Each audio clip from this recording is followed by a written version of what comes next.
Congress party Jaganmohan Reddy దుర్మార్గపు అరాచక పరిపాలనకు ఈరోజు రాష్ట్ర ప్రజలందరూ కూడా అంతం చేసి ఒక చారిత్రాత్మకమైనటువంటి తీర్పునివ్వడం జరిగింది.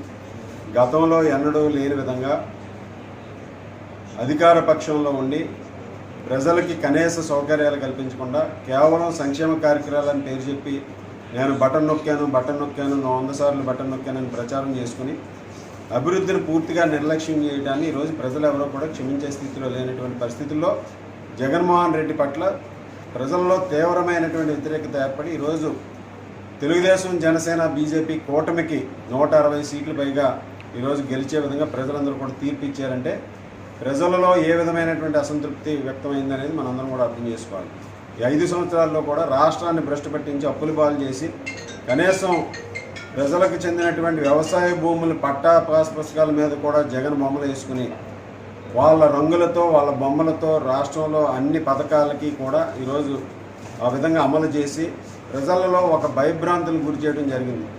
ఈరోజు అటువంటి భయం నుంచి ఈరోజు ప్రజలందరూ కూడా విముక్తులై ఈ రాష్ట్రం మరలా ముందుకు వెళ్ళాలంటే కూటమి అభ్యర్థులు గెలవాలనే ఆకాంక్షతో ప్రజలందరూ కూడా పెద్ద ఎత్తున గెలిపించడం జరిగింది.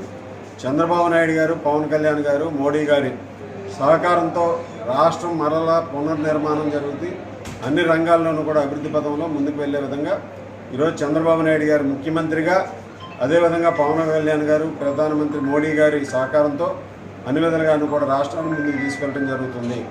ముఖ్యంగా పోలవరం నిర్మాణం కానీ, రాజధాని నిర్మాణం కానీ, అదేవిధంగా రాష్ట్రంలో ఉన్నటువంటి రోడ్ల పరిస్థితి కానీ ఇటువంటివన్నీ కూడా అభివృద్ధిని మరలా పరుగులు పెట్టించే విధంగా చంద్రబాబు నాయుడు గారు ఈరోజు ముందుకు వెళ్ళడం జరుగుతుందనే సందర్భంగా తెలియజేసుకుంటున్నాను.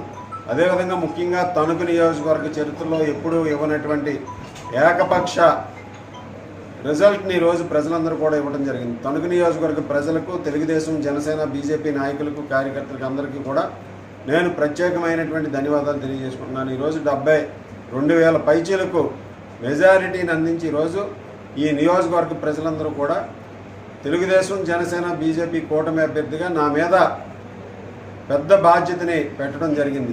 ఈరోజు ఈ నియోజకవర్గంలో కూడా అభివృద్ధిని నిర్లక్ష్యం చేసి అహంకారపూరితంగా ప్రజల్ని దుర్భాషలాడినటువంటి ప్రజాప్రతినిధులకు పెట్టే విధంగా ఈరోజు ఈ నియోజకవర్గ ప్రజలందరూ కూడా తీర్పునివ్వడం జరిగింది.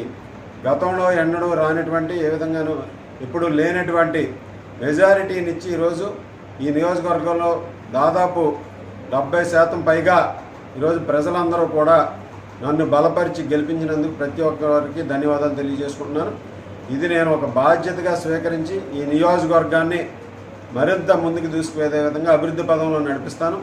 అలాగే ప్రభుత్వం నుంచి వచ్చేటటువంటి సంక్షేమ కార్యక్రమాలను ఈరోజు ప్రజల ఆకాంక్షలకు అనుగుణంగా ఒక సుపరిపాలనని, ఒక నీతివంతమైనటువంటి పరిపాలనని అందిస్తామని సందర్భంగా తెలియజేసుకుంటాను.